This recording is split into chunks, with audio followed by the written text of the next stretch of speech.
Let's get to the final trade of the day. For that, we have Joel Hawthorne of the Morning Snapshot standing by. And Joel, a big relief rally in the market to start the week, but really the stock market could have sold off on the news at the very same time. So, Joel, always good to maybe not try to guess this market.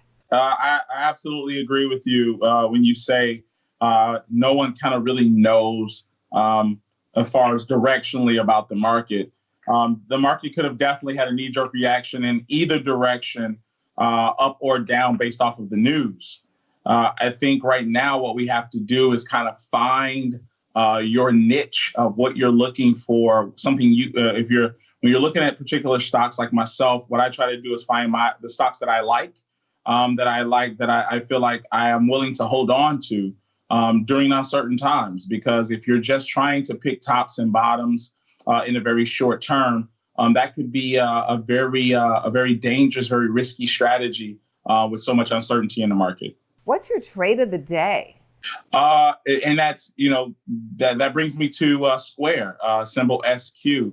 Here's a company that's been really solid, performed very well since the start of the year, and has not really let us disappointed even through this entire COVID pandemic, the journey we've been on this year.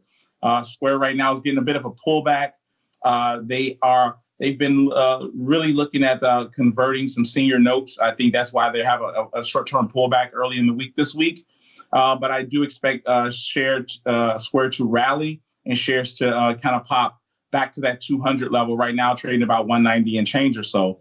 I'm looking out till the end of the year. I'm going to be using the December expiration, where I simply want to just look at buying some calls there. And maybe and really just kind of play the long game with those because I really think Square does have the potential to bounce and rally. I think right now they performed very well last week on earnings news. They had a strong pop there. I just think right now the senior note news that we got this week is giving them a pullback. Maybe there's some concern, maybe some profit taking due to that issuing of senior notes. But I definitely expect, in my opinion, for them to bounce and rally. Well, thanks so much, Joel, as always, for being on our show. Thanks for having me, Angie. More Business First AM. Check us out on social media. We're on Facebook, YouTube, and Twitter. And go to businessfirstam.com for where to see our show on TV.